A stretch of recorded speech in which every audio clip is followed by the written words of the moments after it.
नमस्कार दोस्तों, आइए सुनते हैं मुंशी प्रेमचंद्र के द्वारा लिखी कहानी कजाकी। मेरी बाल स्मृतियों में कजाकी एक ना मिटने वाला व्यक्ति है। अब आज 40 साल गुजर गए। कजाकी की मूर्ति अभी तक आंखों के सामने नाच रही है। मैं उन दिनों अपने पिता के साथ आजमगढ़ में एक तहसील में था। कजाकी जाति का पासी था, बड़ा ही हंसमुख, बड़ा ही साहसी और बड़ा ही जिंदा दिल। वो रोज शाम को डाल पर थैला लगाकर आता था, रात भर रहता और सवेरे डाक लेकर चला जाता। शाम को फिर उधर से डाक लेकर आ जाता। मैं दिन भर एक उद्विग्न दशा में उसकी राह देखा करता था।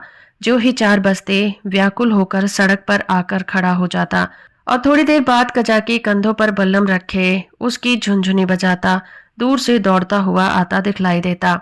वो सांवले रंग का गठीला लंबा जवान था। शरीर सांचे में ढला हुआ था कि चतुर मूर्तिकार भी उससे कोई दोष ना निकाल सकता था।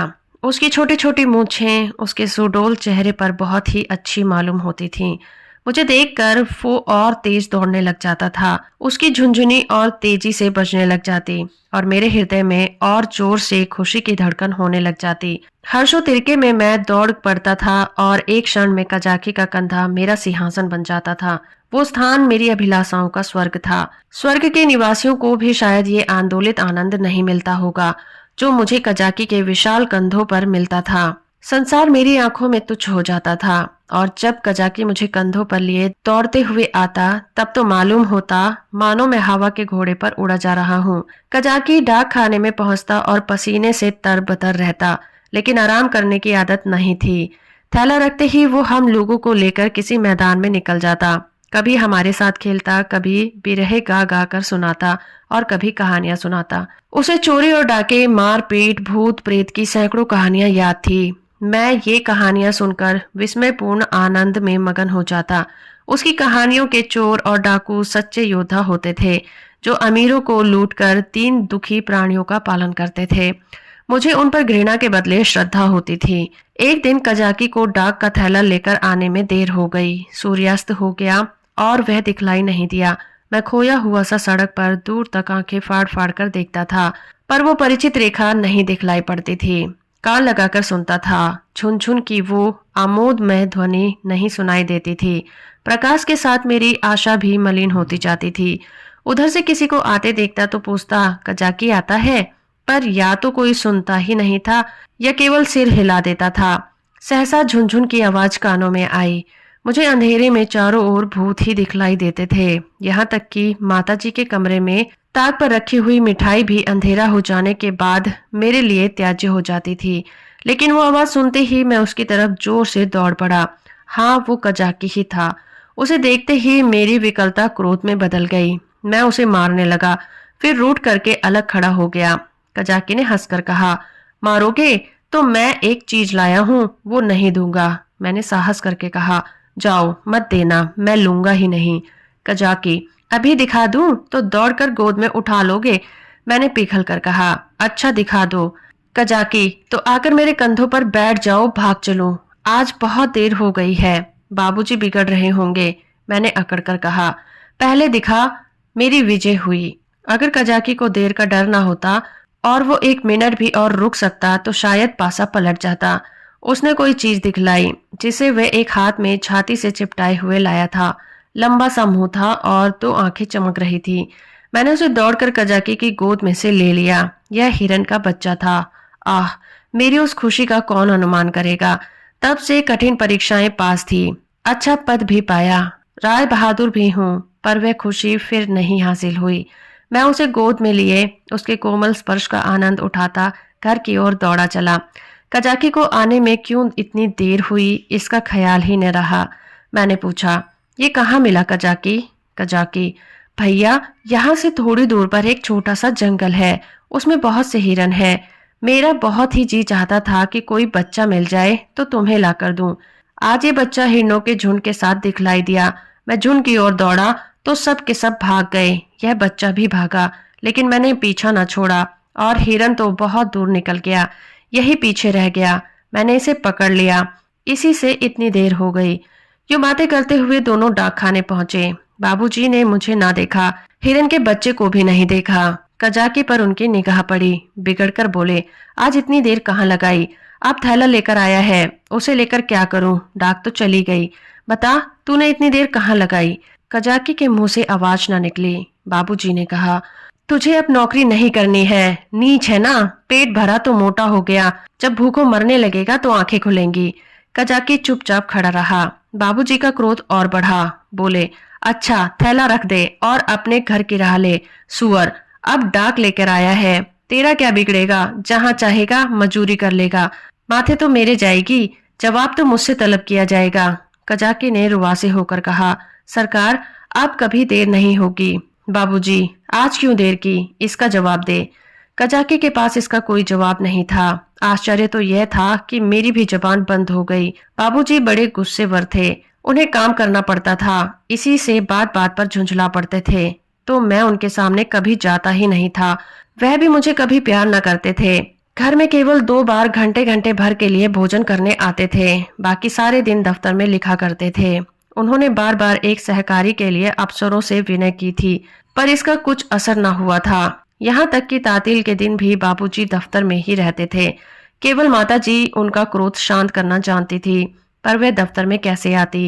बेचारा कजाकी उसी वक्त मेरे देखते देखते निकाल दिया गया।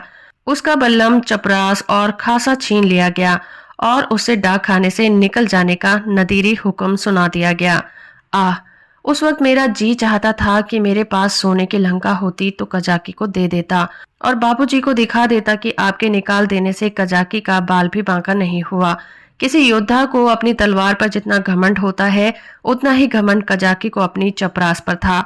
जब वह चपरास खोलने लगा तो उसके हाथ कांप रहे थे और आंखों से आंसू बह रहे थे, और इस सारे उपद्रव की जड़ वह कोमल वस्तु थी जो मेरी गोद में मुंह छुपाए चैन से बैठी हुई थी, मानो माता की गोद में हो। जब कजाकी चला तो मैं धीरे धीरे उसके पीछे पीछे चला। मेरे घर के द्वार पर आकर कजाकी ने कहा, भैया अब घर जाओ, सांझ हो गई है। मैं चुपचाप खड़ा अपने आंसुओं के वेग को सारी शक्ति से दबा रहा था। कजाकी फिर बोला, भैया मैं कहीं बाहर थोड़े ही चला जाऊंगा, फिर आऊंगा और तुम्हें कंधे पर बैठाकर कुदाऊंगा। बाबूजी ने नौकरी ले ली है तो क्या इतना भी न करने देंगे? तुमको छोड़कर मैं कहीं नहीं जाऊंगा भैया। जाकर अम्मा से कह दो कजाकी जाता है, उसका कहा सुना माफ करें।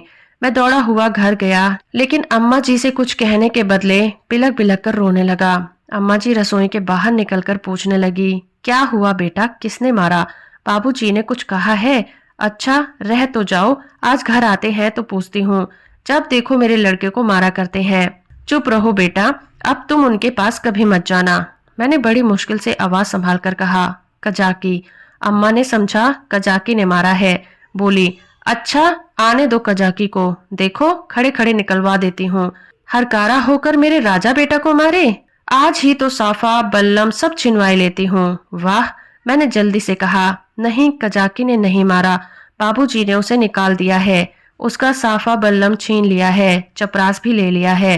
अम्मा, यह तुम्हारे बाबूजी ने बहुत बुरा किया, वो बेचारा अपने काम में इतना चौकस रहता है, फिर उसे क्यों निकाल दिया? मैंने कहा, आज उसे देर हो गई थी। यह कहकर मैंने हिरन के बच्चे को गोद से उतार दिया। घर में उसके भाग जाने का भय न था। अब तक अम्मा जी की निगाह भी उस पर नहीं पड़ी थी। उसे फुदकते देखकर वो सहसा चौंक पड़ी और लपक कर मेरा हाथ पकड़ लिया कि कहीं यह भयंकर जीव मुझे काट न खाए। मैं कहाँ तो फूट फूट कर रो रहा था और कहाँ अम्मा घबराहट देखकर खिलखिलाकर हंस पड़ा। अम्मा, अरे यह तो हिरन का बच्चा है, कहाँ मिला? मैंने हिरन के बच्चे का सारा इतिहास और उसका भीषण परिणाम आदि से अंत तक सुना दिया। अम्मा, ये इतना तेज भागता था कि कोई दूसरा होता तो पकड़ ही न सकता था। सन सन हवा की तरह उड़ता चला जाता था। कजाकी 5-6 घंटे तक इसके पीछे दौड़ता रहा, तब कहीं जाकर बच्चा मिला। अम्मा जी, कजाकी की तरह कोई दुनिया भर में नहीं दौड़ सकता, इसी से तो देर हो गई, इसीलिए बाबूजी ने बेचारे को निकाल दिया, चपरास साफा बल्लम सब छीन लिया। अब बेचारा क्या करेगा? भूखों मर जाएगा। अम्मा ने पूछा, कहाँ है कजाकी, जरा उसे बुला तो लाओ। मैंने कहा, बाहर तो खड़ा है, कहता था अम्मा जी से कहना कहा सुना माफ कर दें। अब तक अम्मा जी मेरे वृतांत को दिल लगी समझ रही थी। शायद वो समझती थी कि बाबूजी ने कजाकी को डांटा होगा, लेकिन मेरा अंतिम वाक्य सुनकर संशय हुआ कि सचमुच तो कजाकी बर्खास्त नहीं कर दिया गया। बाहर आकर कजाकी कजाकी पुकारने लगी, पर कजाकी का कहीं पता ना था। मैंने बार बार पुकारा, लेकिन कजाकी वहां नहीं था। खाना तो मैंने खा लिया, बच्चे शौक में खाना नहीं छोड़ते, खासकर जब रबड़ी भी सामने रखी हो। मगर बड़ी रात तक पड़े पड़े सोचता रहा। मेरे पास रुपए होते तो 1 लाख रुपए कजाकी को दे देता और कहता, बाबूजी से कभी मत बोलना, बेचारा भूखों मर जाएगा। देखूं कल आता है कि नहीं। अब क्या करेगा आकर, मगर आने को तो कह गया है। मैं कल उसे अपने साथ खाना खिलाऊंगा। यही हवाई किले बनाते बनाते मुझे नींद आ गई। दूसरे दिन मैं दिन भर अपने हिरन के बच्चे की सेवा सत्कार में व्यस्त रहा। पहले उसका नामकरण संस्कार हुआ, मुन्नू नाम रखा गया। फिर मैंने उसका अपने सब हमजोलियों और सहपाठियों से परिचय कराया। दिन ही भर में वह मुझसे इतना हिल गया कि मेरे पीछे पीछे दौड़ने लगा। इतनी ही देर में मैंने उसे अपने जीवन में एक महत्वपूर्ण स्थान दे दिया। अपने भविष्य में बनने वाले विशाल भवन में उसके लिए एक अलग कमरा बनाने का भी निश्चय कर लिया।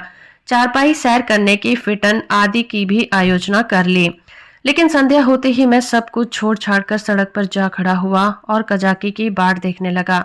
जानता था कि कजाकी निकाल दिया गया है, अब उसे यहाँ आने की कोई जरूरत नहीं रही। फिर भी न जाने क्यों यह आशा हो रही थी कि वो आ रहा है। एकाएक मुझे ख्याल आया कि कजाकी भूखों मर रहा होगा। मैं तुरंत घर आया। अम्मा दिया बत्ती जला रही थी। मैंने चुपके से एक टोकरी में आटा निकाला। आटा हाथों में लपेटे टोकरी से गिरते गिरते आटे की एक लकीर बनाता हुआ भागा। जाकर सड़क पर खड़ा हुआ ही था कि कजाकी सामने से आता दिखलाई दिया।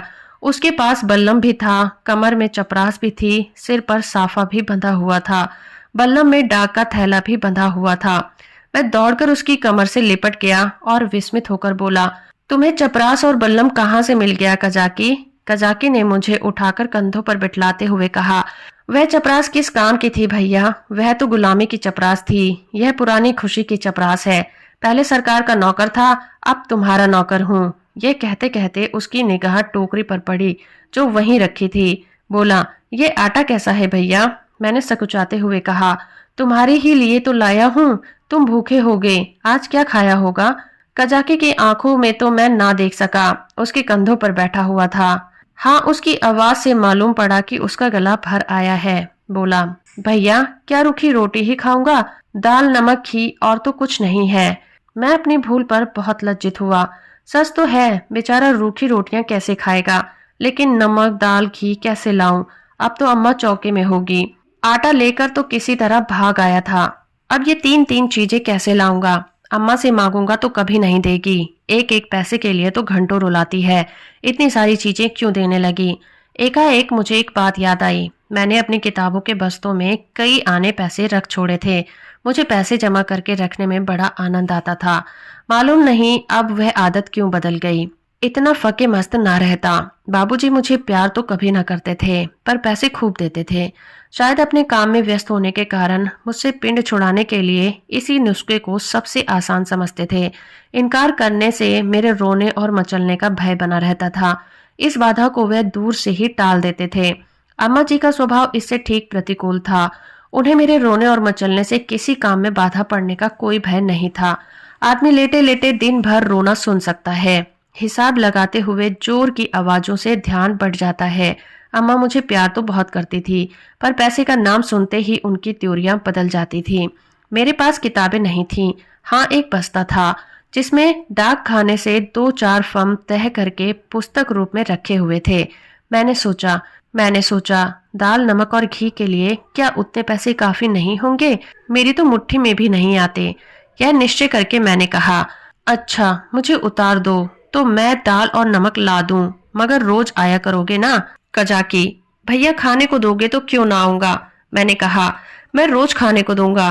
कजाकी बोला, तो मैं रोज आऊंगा। मैं नीचे उतरा और दौड़कर सारी पूंजी उठा लाया। कजाकी को रोज बुलाने के लिए उस वक्त मेरे पास कोई न्यूरी हीरा तो नहीं था जो उसे भेंट कर देता। कजाकी ने विस्मित होकर पूछा, ये पैसे कहाँ से पाए भैया? मैंने गर्व से कहा, मेरे ही तो हैं।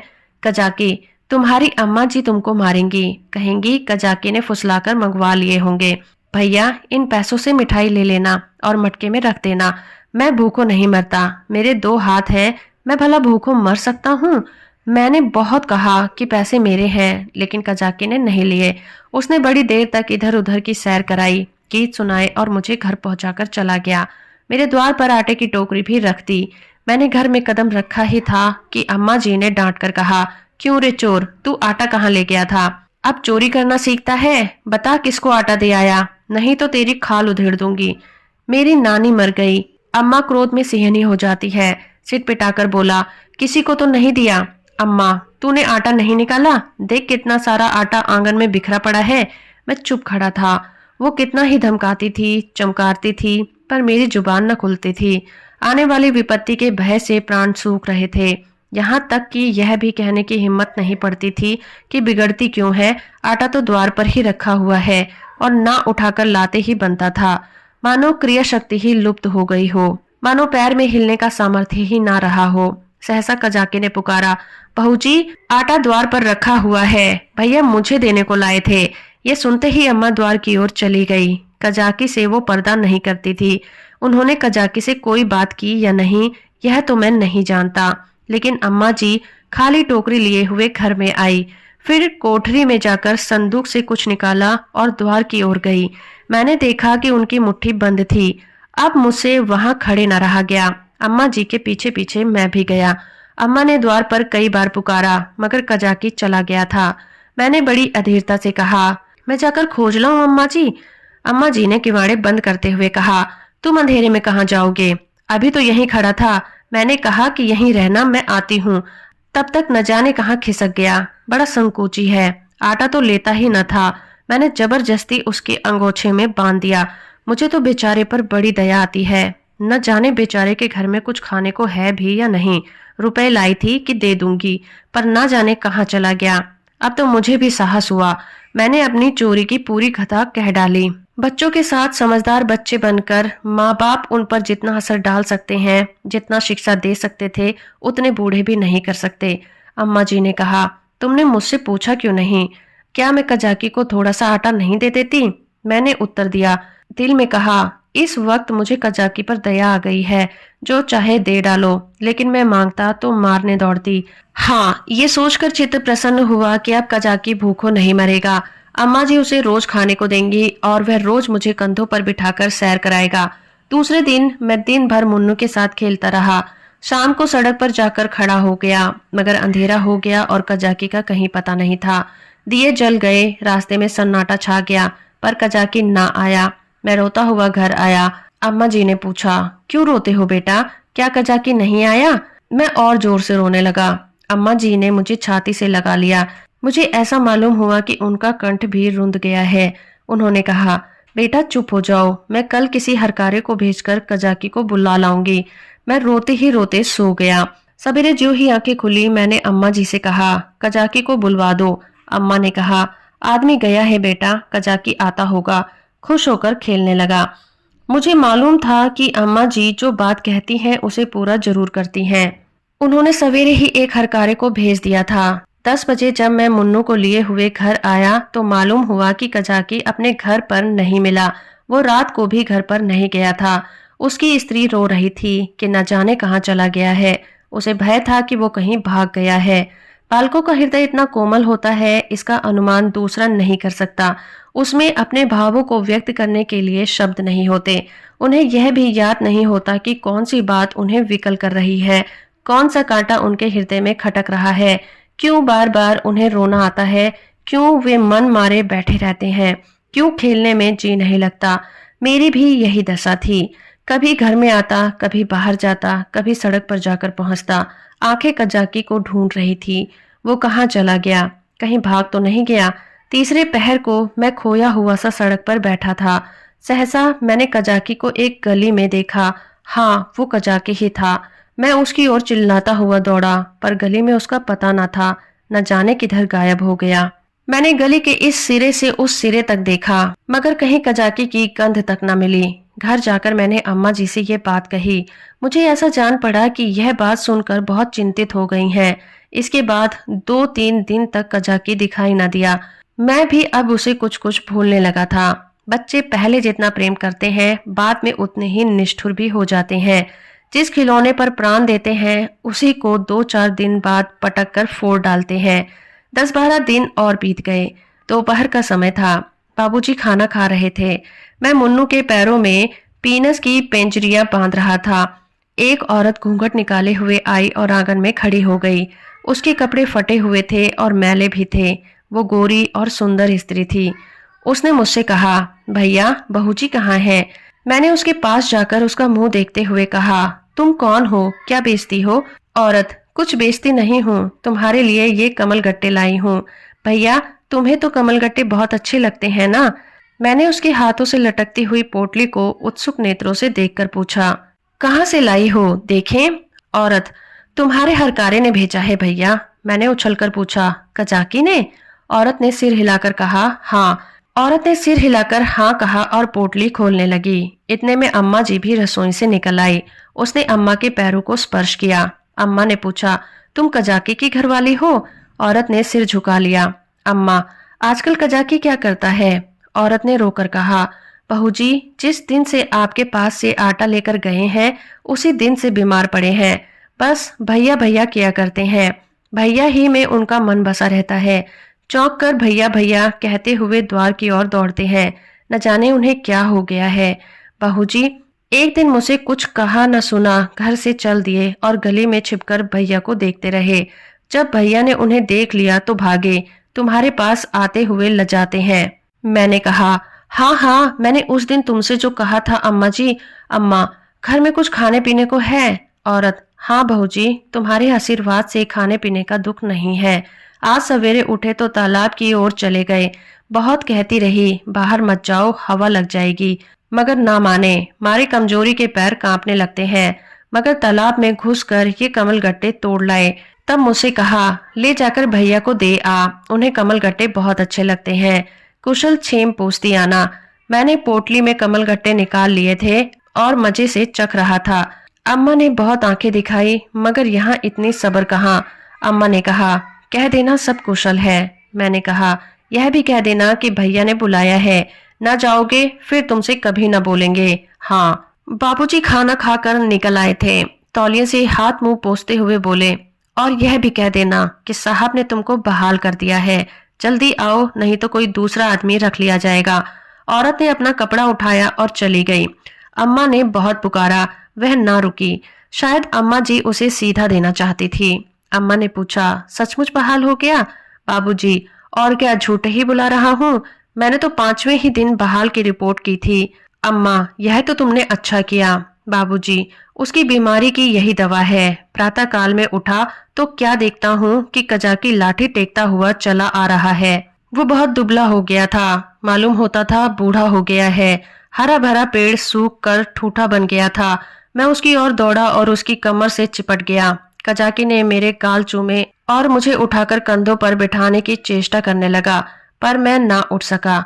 तब वह जानवरों की भांति भूमि पर हाथों और घुटनों के बल खड़ा हो गया और मैं उसकी पीठ पर सवार होकर डाक खाने की ओर चला। मैं उस वक्त फूला न समाता था और शायद कजाकी मुझसे भी ज्यादा खुश था। बाबूजी ने कहा, कजाकी तुम बहाल हो गए हो, अब कभी देर न करना। कजाकी रोता हुआ पिताजी के पैरों में गिर पड़ा। मगर शायद मेरे भाग्य में दोनों सुख भोगना नहीं लिखा था। मुन्नू मिला तो कजाकी छूटा, कजाकी आया तो मुन्नू हाथ से गया, और ऐसा गया कि आज तक उसके जाने का दुख है। मुन्नू मेरी ही थाली में खाता था। जब तक मैं खाने ना बैठूं वह भी कुछ खाता नहीं था। उसे भात से बहुत ही रुचि थी, लेकिन जब तक खूब घी न पड़ा हो उसे संतोष नहीं होता था। वो मेरे ही साथ सोता था और मेरे ही साथ उठता भी था। सफाई तो उसे इतनी पसंद थी कि मल मूत्र त्याग करने के लिए घर के बाहर मैदान में निकल जाता था। कुत्तों से उसे चिढ़ थी, कुत्तों को घर में घुसने नहीं देता था। कुत्तों को देखते ही थाली से उठ जाता था, उसे दौड़कर घर से बाहर निकाल देता था। कजाकी को डाक खाने में छोड़कर जब मैं खाना खाने गया तो मुन्नू भी आकर बैठ गया। अभी 2-4 कौर ही खाए थे कि एक बड़ा सा झबरा कुत्ता आंगन में दिखाई दिया। मुन्नू उसे देखते ही दौड़ा। दूसरे घर में जाकर कुत्ता चूहा हो जाता है। झबरा कुत्ता उसे आते देखकर भागा। मुन्नू को अब लौट आना चाहिए था, मगर वह कुत्ता उसके लिए यमराज का दूत था। मुन्नू को उसे घर से निकाल कर भी संतोष ना हुआ। वह उसे घर से बाहर मैदान में भी दौड़ाने लगा। मुन्नू को शायद ये ख्याल न रहा कि यहाँ मेरी अमलदारी नहीं है। वह उस क्षेत्र में पहुंच गया था जहाँ झबरे का भी उतना ही अधिकार था जितना मुन्नू का। मुन्नू कुत्तों को भगाते भगाते कदाचित अपने बाहुबल पर घमंड करने लगा था। वो ये ना समझता था कि घर में उसकी पीठ पर घर के स्वामी का भय काम किया करता है। छबरे ने इस मैदान में आते ही उलटकर मुन्नू की गर्दन दबा दी। बेचारे मुन्नू के मुंह से आवाज तक न निकली। जब पड़ोसियों ने शोर मचाया तभी मैं दौड़ा, देखा तो मुन्नू मरा पड़ा है और छबरे का कहीं पता नहीं था। तो दोस्तों, अभी आप सुन रहे थे मुंशी प्रेमचंद्र के द्वारा लिखी कहानी कज़ाकी। उम्मीद करती हूँ मेरा ये प्रयास और ये कहानी आपको अच्छी लगी होगी। वीडियो को लाइक और चैनल को सब्सक्राइब करना बिल्कुल मत भूलिएगा।